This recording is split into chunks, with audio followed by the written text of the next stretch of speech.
অগ্রগামী গোষ্ঠীর সহ-পরিচালক ও চিত্রনাট্যকার জয়ন্ত ভট্টাচার্যের মহানায়ক উত্তম কুমারকে নিয়ে লেখা বই থেকে ধারাবাহিকভাবে কিছু ঘটনার কথা আপনাদের জানাবো। ঘটনাগুলি তার মুখ থেকেই শোনা যাক। আজকে তার প্রথম পর্ব। অগ্রদূত থেকে বেরিয়ে এসে অগ্রগামী গোষ্ঠী তৈরি করলেন অগ্রদূতের 3 কুশলী সহকারী, সরোজ দে, নিশীথ বন্দ্যোপাধ্যায় ও পার্বতী শঙ্কর দে।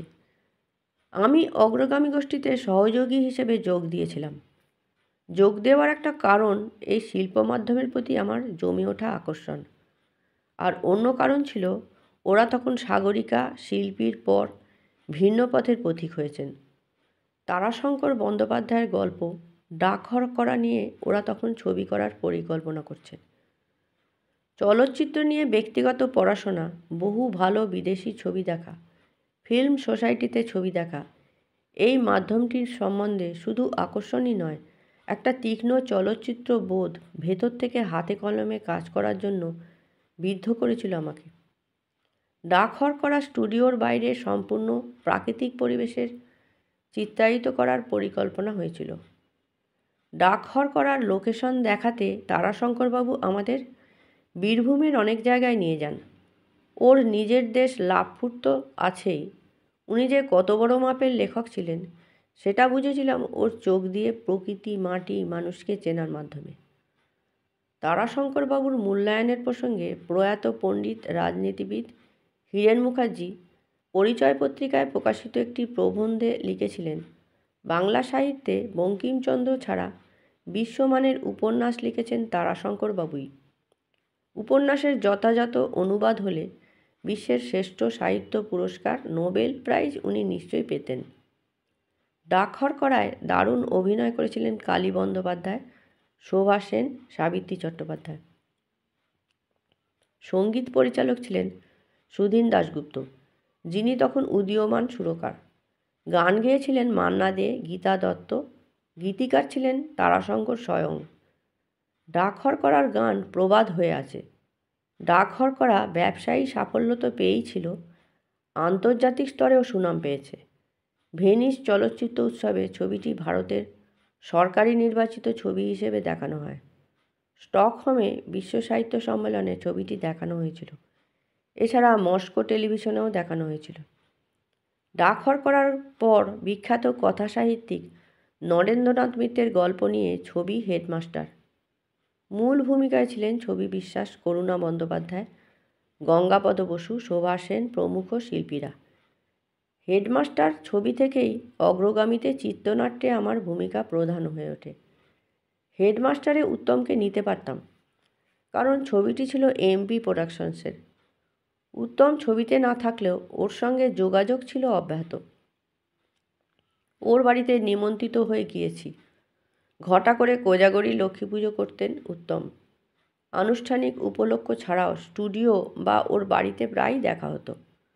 অবশ্যই ডাকঘর করা এবং হেডমাস্টার ছবি উত্তম দেখেছিলেন। বলা বাহুল্য, দুটো ছবিই তাকে অভিভূত করে। কালী বন্দ্যোপাধ্যায় ও ছবি বিশ্বাসের অভিনয় তাকে মুগ্ধ করেছিল। ব্যক্তিগতভাবে ছবি বিশ্বাসের খুবই ভক্ত ছিলেন উত্তম। অন্তরঙ্গ আলোচনায় নতুন ধারার ছবি করার আগ্রহ দেখিয়েছিলেন। প্রায়ই বলতেন, যারা আসে তারা সবাই চায় উত্তমের ইমেজকে ব্যবহার করতে, নতুন কিছু ভাবতেই পারে না। তাই উত্তমের অবচেতন মন হয়তো ভাবতেন এবার নতুন বন্দরে তরি বাঁধতে হবে। একদিন যতদূর মনে পড়ছে, রাধা ফিল্ম স্টুডিওর মেকআপ রুম। এক বিকেলে উত্তমের সঙ্গে সরোজবাবুর আর আমার দেখা হলো। অনেক গল্প হচ্ছিল। হঠাৎ উত্তম বললেন, জয়ন্ত, একটা ভালো গল্প বলো না, আমাদের আলোছায়ার ব্যানারে ছবি করব। সেই বছরই শারদীয় আনন্দবাজারেই মনে হয় বেরিয়েছিল তারাশঙ্করবাবুর বিখ্যাত সপ্তপদী গল্পটি। মুখ ফসকে বলেই ফেললাম, গল্প এবং থিম দুটোই। উত্তম মন দিয়ে শুনলেন। ফেরার সময় অনুযোগের সুরে সরোজবাবু আমায় বললেন, গল্পটা তুমি বলে দিলে কেন? ওটা তো আমাদেরই করার ইচ্ছে আছে। আমি হেসে বলেছিলাম, না না, ওরা এই গল্প কোনোদিনই করবে না। দেখুন, ওদের ভাবনা হারানো সুরের মতো কোনো গল্প এর বাইরে আসতে পারে না। তখন তারাশঙ্করবাবু বাড়িতে প্রায় রোজই সন্ধ্যায় যেতাম ওর সঙ্গে গল্প করতে।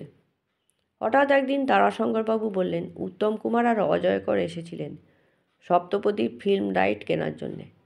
স্তব্ধ হয়ে গেলাম। আমাদের প্রিয় একটি গল্প হাতছাড়া হয়ে যাবার জন্য। অবশ্য দোষ আমাদেরই। আমরা যদি তারাশঙ্করবাবুকে বলে রাখতাম আমাদের ইচ্ছের কথা, তাহলে এমন হতো না। তারাশঙ্করবাবুর সঙ্গে আমাদের সম্পর্ক এমনই নিবিড় ছিল, আমাদের মুখের কথাই গল্পটা আটকে রাখার জন্য যথেষ্ট হতো। সপ্তপদীর চিত্রনাট্য নৃপেন্দ্র কিশোর চট্টোপাধ্যায় করেছিলেন। এর মধ্যে উত্তম নিউ আলিপুরে বিলাসবহুল প্রকাণ্ড বাড়ি তৈরি করলেন। গিরিশ মুখার্জি রোডের পৈতৃক বাড়ি ছেড়ে উত্তম নতুন বাড়িতে গিয়ে উঠলেন। নিউ আলিপুরে যখন ওর বাড়ি তৈরি হচ্ছিল, তখনও মাঝে মাঝে ওর সঙ্গে দেখতে যেতাম। গৃহপ্রবেশের সময়ও গিয়ে নেমন্ত্রিত হয়েছি। এই বাড়িতে বাস করতে এসে উত্তম কোনোদিনই স্বস্তি বোধ করেনি। বাড়ি থেকে বিচ্ছিন্ন নিঃসঙ্গতা ওকে বিষণ্ণ করত। উত্তম সবাইকে নিয়ে জমজমাটভাবে থাকতে ভালোবাসতেন। নিউ আলিপুরের নিঃশব্দ বিষণ্ণতা ওকে পীড়া দিত। প্রসঙ্গত বলি, বাবা মা, বিশেষ করে মাকে উত্তম প্রচণ্ড ভালোবাসতেন। যদিও উত্তম ও বাড়িতে প্রতিদিন মার সঙ্গে দেখা করতে যেতেন, তবুও আলাদা থাকার বিষাদ এড়াতে পারতেন না। বাবার প্রসঙ্গে জানাই, উত্তমের বাবা মেট্রো সিনেমার চিফ অপারেটর ছিলেন। উত্তমের বিদেশি ছবি দেখার নেশা ছিল। মেট্রোতে প্রায় ছবি দেখতে যেতেন। ওর বাবা মারা যাবার পর কোনোদিনই আর উত্তম মেট্রো সিনেমায় ঢুকতেন না, ভালো ছবি দেখার নেশা থাকা সত্ত্বেও। নতুন বাড়িতে ওর বিষণ্ণ মানসিক অবস্থা, শরীর ভালো যাচ্ছিল না। তার ওপর ওর অভিনীত কিছু ছবি এই সময় আশানুরূপ সাফল্য পেল না। উত্তমের মনে হলো এই নতুন বাড়ি তার ভাগ্যের সাথে মিলছে না। ভবানীপুরের পুরনো বাড়িতে ফিরে এলেন। নিউ আলিপুরের বাড়ি যতদূর মনে পড়ছে কোনো বিদেশি কনসুলেটকে ভাড়া দিয়েছিলেন। হেডমাস্টারের পর তারাশঙ্করবাবুর একটি জটিল গল্প কান্না নিয়ে ছবি করার পরিকল্পনা হলো। কান্নার নায়ক চরিত্র খুবই দুরূহ। চরিত্রটিকে অ্যান্টি হিরো চরিত্র বলা যেতে পারে। উত্তমকে এই চরিত্রে নেওয়ার ব্যাপারে আমরা একমত হলাম।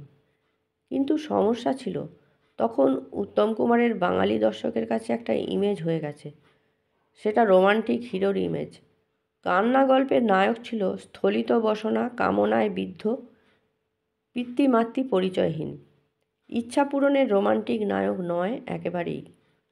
চিত্রনাট্য শুনে উত্তম কিন্তু এই চরিত্রে অভিনয় করতে চাইলেন। উত্তম চাইছিলেন পালাবদল। এই চরিত্র শুধু পালাবদল নয়, ওর তখনকার ইমেজের একেবারে বিপরীত মেরুর।